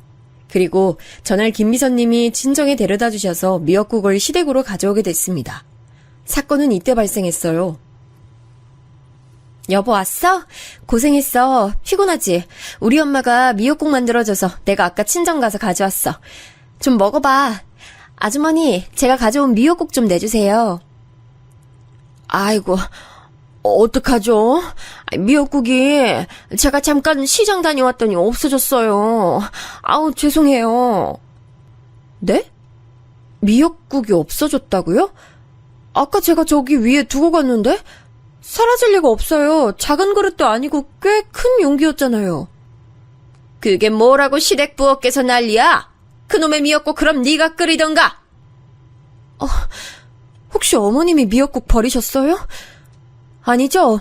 그거 엄마가 저 생각해서 끓여주신 건데. 아니죠. 지금 넌 날 의심하는 거야? 며느리가 시어머니를 잡아먹네? 아이고 머리야. 아유 사람 살려. 어머머, 사모님, 괜찮으세요? 어머, 어떡해. 아유, 사모님, 정신 차리세요. 엄마, 눈 떠보세요. 아, 이게 무슨 일이야? 어머니, 갑자기 왜 그러세요? 몇 분 전까진 멀쩡하셨잖아요. 저도 우리 엄마가 저한테 준 미역국 사라져서 너무 속상해요. 정황상 시어머니가 버린 게 분명했습니다. 하지만 제가 한마디 했다고 쓰러지는 시어머니를 보며 기가 차서 말도 나오지 않았어요. 시어머니와 저는 미역국 사건으로 안 그래도 나쁜 사이가 더 틀어졌습니다. 육아 관련해서도 얼마나 부딪혔나 몰라요. 목소리가 우렁찬 게 크게 될 아이 같아요. 나중에 가수에도 잘 어울리고, 성악해도 좋을 것 같아요. 좋게 봐주셔서 감사해요. 생각만 해도 좋은데요. 저는 우리 딸이 나중에 어떤 직업을 가져도 상관없어요. 남편도 본인만 괜찮다면 건물 청소를 해도 좋다고 하더라고요. 어머니 지금 뭐 하시는 거예요? 지금 무슨 말을 하는 거야? 뭐? 청소? 내가 그러라고 너 여기서 살게 하는 줄 알아? 잔말 말고 아들이나 낳을 생각을 해야지. 지금 네 시아버지가 손녀 예뻐한다고 눈에 보이는 게 없어? 그냥 말이 그렇다는 거죠. 그렇다고 사과를 던지시면 어떡해요. 아기도 놀라서 울잖아요. 딸 키워봤자 너처럼 남의 집 귀한 자식 꼬시겠지? 됐다. 다 필요 없어. 너 나가. 내 집에서 나가! 시어머니는 파출부 아줌마와 제가 얘기하는 것을 사사건건 간섭하셨어요. 그러다 꼭 제 말에만 꼬투리를 잡고 화를 내곤 하셨습니다. 자기 맘에 들지 않으면 사과를 던지거나 물병을 던지기도 하셨어요. 괜찮으세요? 아까 오전에 들으려고 한 건 아닌데 들려서 들었습니다. 괜찮아요. 어머님이랑 남편이랑 아버님이 없으면 저러는데 그래도 다들 퇴근하면 좀 괜찮잖아요. 신경 써주셔서 감사합니다. 병원 다 왔네요. 그럼 이따 3시에 봬요. 아기가 선천적으로 몸이 좀 약하게 태어났어요. 그래서 출산하고 김비서님과 한층 더 가까워지기 시작했습니다. 제가 면허가 없어서 시아버지가 김비서님께 항상 부탁하셨거든요. 시어머니의 행패는 주로 시아버지와 남편이 없을 때 이뤄졌어요. 그래서 파출부 아주머니와 김비서님만 시어머니의 민낯을 알고 있었죠. 특히 아기를 낳고 시아버지가 저에게 유해지면서 시어머니의 심기를 제대로 건드렸습니다. 매일 아침 시간마다 시아버지와 남편과 제가 웃으며 대화하니 그걸 상당히 못마땅해 하셨죠. 그래서 저도 어느 순간부턴 참지 않았어요. 제가 우리 엄마 보러 간다는데 왜 어머님이 못 가게 막으세요? 그렇게 제가 싫으시면 오히려 집에 없는 게 낫지 않으세요? 갈 거면 걸어서 가. 왜 자꾸 김비서를 태동하는 거야? 아까 아침에 어머님도 들으셨잖아요. 아버님이 저랑 딸 몸 편하게 다녀오라고 김비서님한테 시키셨잖아요. 네가 여우처럼 눈웃음을 살살 치며 말하니까 그렇지. 왜? 이제 시아버지도 꼬시게? 어머니, 말씀이 지나치세요. 아무리 그래도 그건 아니죠. 제가 미운 건 알겠는데 이제 그만하세요. 저 친정 다녀오겠습니다. 어딜 가? 거기 안 서? 당장 서! 김비서! 차 시동 켜지 마! 시어머니의 막말 수위는 날이 갈수록 심해졌습니다. 저도 절대 당하지만은 않았어요. 그랬더니 그게 심기를 더 건드렸는지 시어머니의 행패는 나날이 심해졌습니다. 어머니, 아기한테 땅콩 먹이셨어요? 어떡해. 김비서님, 병원 가주세요. 빨리요. 어떡해. 어머, 맞다. 아기 알러지 있지? 내가 깜빡했네. 일부러 그런 건 아니니까 오해하지 마. 어떡해. 김비서님, 차 준비됐어요? 남편 병원으로 가주세요. 어떡해. 아기는 땅콩 알러지가 있었어요. 그래서 땅콩을 먹으면 몸이 붓고 빨개졌습니다. 그걸 아는 시어머니는 제가 잠시 한눈을 팔면 아이에게 땅콩을 먹이셨어요. 더는 저도 못 참겠다 싶어서 그날 시어머니와 매우 다퉜어요. 어머님 때문에 우리 아기 잘못되면 어떡하려고요? 도대체 왜 그러세요? 어머님도 이제 저 받아주셨는데 어머님만 그러잖아요. 그냥 다 같이 잘 지내면 되는 거 아닌가요? 우리 아들은 내가 봐둔 검사 여자랑 결혼해야 돼. 그냥 너야말로 곱게 이혼하고 나가면 안 되니? 남편하고 저 사이가 매우 좋아요. 알면서 왜 그러세요? 어머님만 저 받아주시면 되잖아요. 시아버지도 괜찮다고 하시는데 어머님만 지금 그러시는 건데 다른 식구들도 불편해하잖아요. 이제 그만하시고 저랑 겉으로라도 잘 지내봐요. 거지 집안의 간호사 출신은 절대 내 며느리가 될 수 없어. 됐다. 할 말 없다. 시어머니는 또 저와 남편이 사이가 좋은 걸 싫어하셨어요. 원래도 남편에 대한 집착이 컸다고 들었는데 본인 아들을 뺏겼다고 생각하더라고요. 시아버지가 진짜 제가 본 사람 중에 제일 무뚝뚝하거든요. 그런 시아버지가 제가 출산하고 저에게 유해졌으니 더욱 심해졌습니다. 그러다 제 인생에서 큰 사건이 발생했어요. 이 사건이 오늘 제보할 사연의 핵심인데요. 시어머니는 저만 이 집에서 없어지면 될 거라고 혼자 생각했나 봐요. 근데 저는 자발로 나갈 생각이 전혀 없었죠. 시아버지와 남편과 사이도 좋았고요. 어느 순간부터 남편의 반응이 조금 이상해졌어요. 원래 매우 다정하던 사람이 웃음이 사라졌거든요. 여보, 무슨 일 있어? 혹시 일이 많이 힘들어서 그런 거야? 당신 요즘 너무 힘들어 보여서 내가 신경 쓰여. 아니야. 근데 여보, 당신 어제 어디 갔어? 나한테 친정 다녀온다고 하지 않았어? 친정 다녀왔지 왜? 수연이 데리고 김 비서님이 데려다줘서 편하게 왔어. 그렇구나. 알겠어. 나 피곤하다. 그만 우리 자자. 불 끌게. 남편의 저런 모습이 몇 달간 지속됐어요. 매우 이상하다고 생각했죠. 그러던 어느 날 남편이 제게 조용히 말했습니다. 너무 충격적인 소리에 이명이 들릴 정도였어요. 이혼하자. 나 더는 못 참겠어. 당신 나한테 어떻게 그럴 수가 있어? 난 장모님 아픈 걸 일부러 몰래 가서 돕고 그랬어. 근데 당신은 나한테 이렇게 배신을 해? 여보, 지금 그게 무슨 소리야? 나 너무 당황스러워. 내가 배신을 했다고? 당신을? 무슨 말이라도 해봐. 이렇게 갑자기 그러면 내가 뭐라고 말해야 돼? 당신 김비서랑 바람난 거 지금 온 식구가 다 알아. 내가 내 입으로 말해야 돼? 이 끔찍한 사실을? 지금 뭐라고 했어? 내가 바람? 뭐 김비서랑? 지금 무슨 소리를 하는 거야? 당신 뭐 잘못 먹었어? 어디서 이상한 소리를 듣고 나한테 그래? 친정 간다고 하면서 왜 김비서랑 근교 카페를 가? 그리고 김비서 옷에서 왜 당신 향수 냄새가 나는 거야? 내가 이런 말까지 해야 돼? 김비서 차에서 당신 옷까지 나왔어. 증거가 한두 개가 아니야. 저는 너무 놀랐어요. 일단 근교 카페는 김 비서가 갑자기 친정에 가던 날 잠깐 저를 데리고 카페에 갔었어요. 제가 그날도 시어머니와 아침부터 싸워서 혼자 울었거든요. 제가 우는 걸 아니까 김 비서가 기분 전환을 시켜준 줄 알았죠. 그리고 그 시간이 1시간이 된 것도 아니에요. 겨우 5분 앉아있다 출발했습니다. 이렇게 바람 쐬면 머리도 맑아지고 좋아요. 그쵸? 사모님이 성격이 매우 드세도 어떻게 보면 단순하셔서 버티면 괜찮을 거예요. 그렇게 말씀해 주셔서 감사해요. 저희 그럼 이제 일어날까요? 그래도 저 여기 데려와 주셔서 감사해요. 아닙니다. 앞으로도 기분 전환 필요하면 말씀하세요. 병원 갈 때도 이 길로 오면 카페 올 수 있어요. 김비서 옷에서 나는 향수 냄새와 차에서 발견된 제 옷은 저는 금시초문이었습니다. 김비서와 전혀 접촉해 본 적이 전혀 없거든요. 너무 억울해서 아니라고 말해도 남편은 완강했습니다. 심지어 그 향수 내가 당신한테 결혼기념일 선물로 준 거잖아. 어떻게 나한테 이래? 나는 그것도 모르고 빨리 돈 벌어서 당신하고 수연이 데리고 분가하려고 했어. 이런 나한테 배신을 해? 그렇게 살지 마. 이혼하자. 만약에 내가 김비서랑 바람핀 게 사실이면 이혼할게. 근데 진짜 아니야. 나 억울하고 속상하고 서러워. 내가 시어머니가 괴롭혀도 참고 사는 이유가 뭔데? 당신 때문이잖아. 제발 다시 한 번만 생각해줘. 나는 당신하고 할 말 없어. 그리고 내가 이미 당신하고 말하기 전에 김비서한테 물어봤어. 김비서가 불륜 인정했던데 당신하고 법정까지 가서 싸우기 싫어. 그냥 깔끔하게 이혼하고 수연이는 놔두고 떠나. 그게 무슨 소리야? 김비서가 인정했다고? 뭘 바람을? 내가 김비서랑 불륜 관계를? 나 지금 너무 황당해. 자기야, 진짜 아니야. 결국 저는 엉엉 울었어요. 너무 황당했거든요.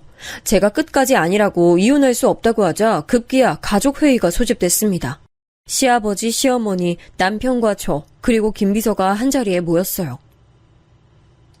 내가 이럴 줄 알았어. 맨날 김비서 차 타고 둘이 붙어 다니더니 바람을 펴? 제정신이야?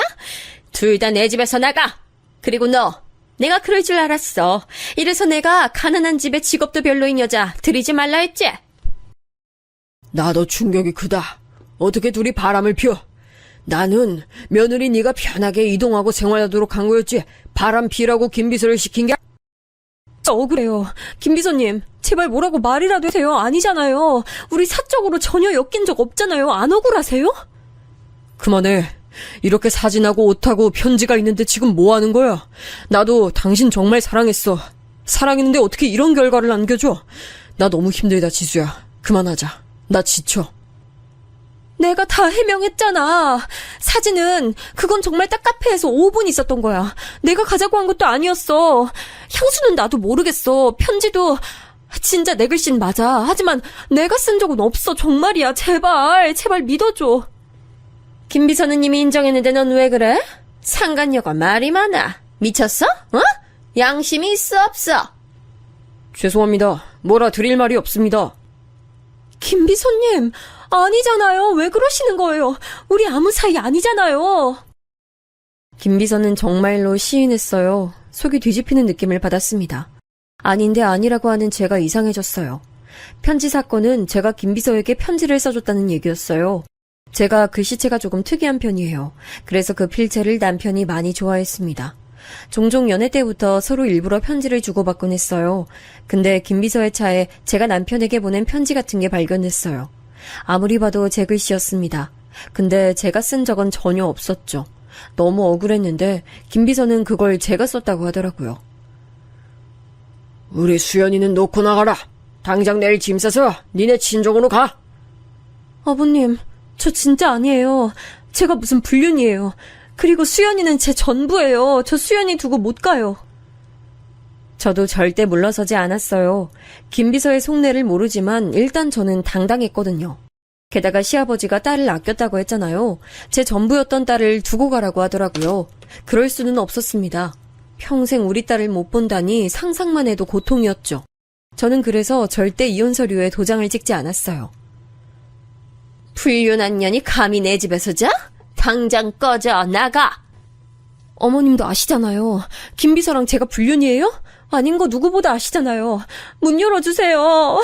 수연아 제발요. 아버님, 여보, 김비서님 제발요. 시어머니는 저를 대문 밖으로 쫓아냈어요.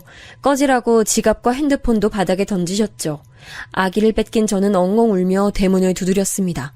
그래도 굳게 닫힌 문은 열리지 않았어요. 너무 속상해서 대문 앞을 떠날 수가 없었습니다.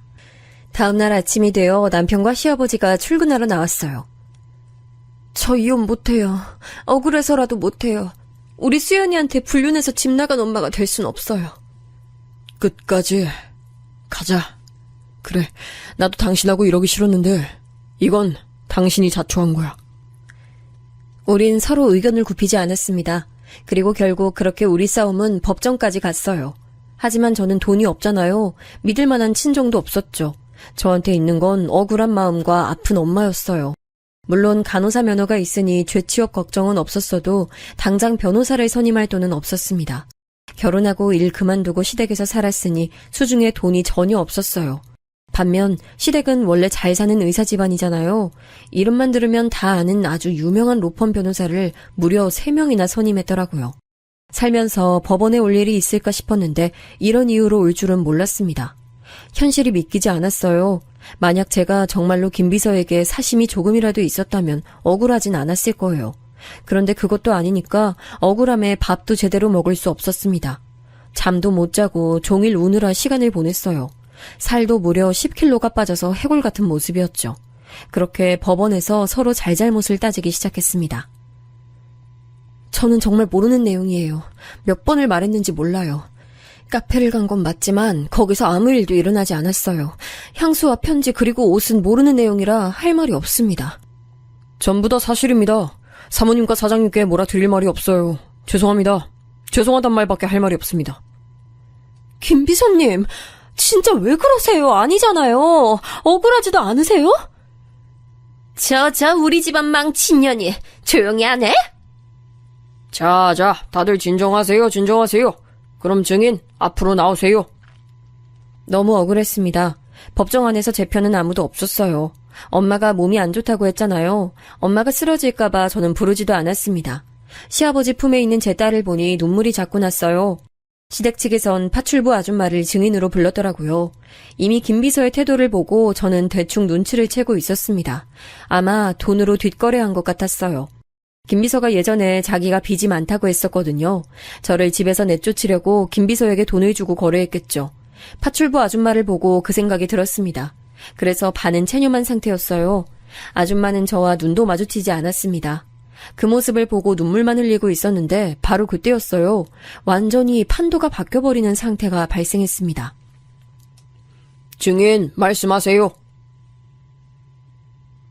집에서도 김비서와 며느리가 애정행각을 했다고 하던데 맞나요?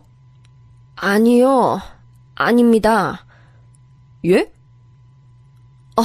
아줌마, 지금 뭐 하는 거야?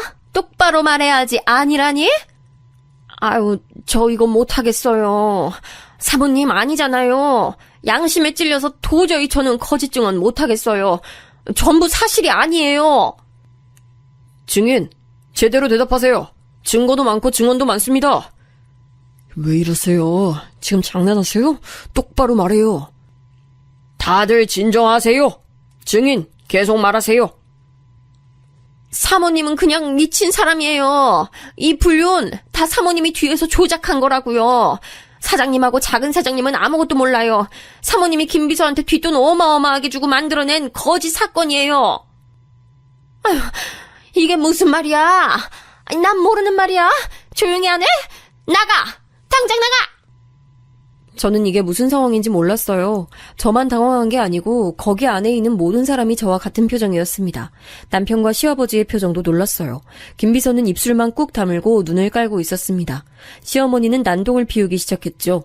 급기야 도저히 진정이 제대로 되지 않아 밖으로 쫓겨나기까지 했어요. 시어머니가 쫓겨나고 장내에는 침묵이 찾아왔습니다. 그리고 파출부 아줌마의 양심 고백이 시작됐어요. 저는 다른 건 몰라도 양심에 찔리는 건 못해요. 사모님이 일부러 김비서한테 작은 사모님 데리고 카페에 가라고 했어요. 제가 그걸 들었거든요. 그리고 김비서 차 안에서 발견된 옷들이랑 김비서 옷에서 났던 향기도 다 사모님이 한 짓이에요. 심지어 사모님은 밤마다 몰래 작은 사모님 필체를 공부했어요. 몰래 편지를 훔쳐서 필체 흉내를 냈어요. 그뿐만이 아니라 일부러 아이한테 땅콩을 먹이기도 했죠. 시집살이가 정말 심했어요. 제가 옆에서 본 것만 해도 버틴 게 용할 정도로요. 파출부 아줌마의 증언을 듣고 저는 허탈했습니다. 설마 했더니 정말로 시어머니가 꾸민 짓이었어요. 심지어 우리 방에 있던 편지를 가져다 자기가 글씨 연습을 했다는 건 상상도 못한 짓이었죠. 이게 다 맞습니까? 똑바로 대답하세요. 맞습니다. 저도 양심에 찔려서 더는 못하겠어요. 그냥 조용히 맞다 말하면 저한테 미국으로 이민 갈 수 있게 도와준다고 했어요. 아픈 우리 딸 병원비도 준다고 했고요. 제가 돈에 눈이 멀어 순간적으로 잘못된 선택을 했습니다. 너무 죄송해요. 마침내 김비서까지 양심 선언했습니다. 답답할 정도로 맞다 말하던 사람이 파출부 아줌마의 말을 듣고 태도를 바꿨어요. 김비서 말까지 듣자 시아버지는 얼굴이 새빨개진 채로 쓰러지셨어요. 충격이 엄청났던 거죠. 그날 어떻게 집에 왔는지 기억도 안 나요. 친정에 와서 죽은 듯 잠만 잤던 기억이네요. 다음날 일어났더니 남편이 집에 있었습니다. 지수야, 내가 다 미안하다. 난 너를 너무 사랑해. 너무 사랑해서 네가 나를 배신했다는 걸 믿을 수가 없었어. 이게 다 어머니가 조작한 거라니 난 정말 몰랐어. 아버지도 깨어나셨는데 어머니 얼굴도 보기 싫다고 하셔. 다른 사람은 몰라도 당신은 나를 믿었어야지. 내가 당신 두고 바람 피울 리가 없잖아. 그것도 미쳤다고 당신 집안 사람하고? 맞아, 내가 잘못했어. 아버지도 너한테 너무 미안하대. 오히려 아버지가 지금 어머니와 이혼하려고 준비 중이야. 우리도 어머니가 저렇게 너한테 그럴 줄은 몰랐어. 미안하다. 남편은 무릎 꿇고 울기 시작했어요. 그런 남편을 보니 미우면서도 안쓰러운 마음이 들었습니다. 남편이 우리 엄마한테 매우 잘했다고 했잖아요. 그래서 항상 고마웠거든요. 그날도 장모님 드시라고 손수 백화점에서 한우를 사왔죠. 그런 모습을 보니 마음이 약해졌습니다. 남편을 따라 시댁에 갔더니 시아버지가 저를 기다리고 계셨어요. 아가, 미안하다. 나는 내 집사람이 그렇게 널 미워하고 있을 줄은 몰랐어. 그동안 내색도 안 하고 혼자 어떻게 버텼니? 내가 그것만 생각하면 가슴이 아파. 아버님은 워낙 저한테 잘해주시니까 괜찮았어요. 시어머니가 절 미워하는 건 당연히 알고 있었는데 저도 이렇게 불륜을 조작할 줄은 몰랐죠. 나는 내가 저런 사람하고 살았다니 소름이 끼쳐. 앞으로 내 집에 저 여자가 들어올 일은 없을 거야. 걱정 말고 넌 마음 편하게 지내도록 해. 내가 다 미안하다. 평생 사죄하며 살게. 실제로 시아버지는 바로 이혼했습니다. 시어머니는 끝까지 자기 잘못 아니라고 우겼어요. 하지만 파출부 아줌마와 김비서의 양심선언 덕분에 그동안 당했던 걸 다 말했습니다. 세상이 까발리니 마음이 얼마나 편했는지 몰라요. 지수야, 우리 독립하면 장모님 모시고 살자. 그동안 우리 집에서 네가 고생 많았어. 그래? 엄마가 좋아하시겠다. 우리 앞으로 잘 살자. 그리고 나도 다시 취업해서 일하고 싶어. 너 하고 싶은 거 다 하며 살아. 수연이도 이제 어느 정도 컸으니까 걱정하지 말고. 그렇게 저는 시댁을 나와 남편과 엄마와 같이 살게 됐습니다. 그리고 바로 119에서 지금은 간호사로 일하고 있어요. 확실히 집에만 있다가 사회생활하니 마음이 상쾌해요. 가끔 시댁에 들려 시아버지를 뵙고 오기도 하죠. 아이고, 작은 사모님, 이게 다 뭐예요? 아유, 너무 감사해요. 전 그냥 양심에 맡긴 건데, 아유, 감사합니다. 고맙게 먹을게요. 제 인생을 구해주신 분인데요. 받아주셔서 감사해요. 아주머니 아니었으면 저는 고통받으면서 살고 있을 거예요. 아니, 살 수도 없겠죠. 그동안 사모님 시집살이 당하느라 고생 많았어요. 제가 옆에서 보면서 얼마나 마음 아팠나 몰라요. 우리 딸 같아서. 저 몰래 챙겨주신 거 다 알아요. 진짜 제가 평생 갚으며 살게요. 아주머니에게도 그 이후로 꾸준히 보답하고 있습니다. 저와 제 가족을 살린 은은이잖아요. 김비서는 조용히 우리 곁을 떠났어요. 남편에게 물어보니 자기가 알아서 사라졌다고 하더라고요. 사실 김비서에게 나쁜 감정은 별로 없습니다. 그냥 시어머니가 제 인생에서 사라진 것만으로도 저는 매우 만족하고 있어요. 시아버지도 이 사건 이후로 저에게 매우 잘해주세요. 힘들면 본인 병원에서 일하라고 하시더라고요. 아이도 이제 더는 병원에 가지 않아도 될 정도로 몸이 많이 좋아졌습니다. 시어머니도 재판 끝에 결국 이혼해서 집에서 쫓겨나게 됐어요. 내가 저주할 거야. 끝까지 저주할 거야. 얼마나 잘 사나 보자고. 너희 각오해. 시어머니는 마지막에 얼굴을 봤을 때 끝까지 저런 태도를 보였어요. 남편과 시아버지는 질릴 대로 질려서 아예 무시하더라고요. 저도 대꾸할 가치를 못 느껴서 그대로 무시하고 집으로 들어왔죠. 그래서 요즘은 아무 걱정 없어요. 남편과 사이는 오히려 예전보다 좋고 친정엄마와 같이 사니 엄마도 너무 좋아하세요. 고생 끝에 낙이 온다고 하죠. 비 온 뒤에 땅이 굳는다는 말이 무슨 말인지 이제야 알 것 같아요. 제 사연은 여기까지입니다. 들어주셔서 정말 감사합니다.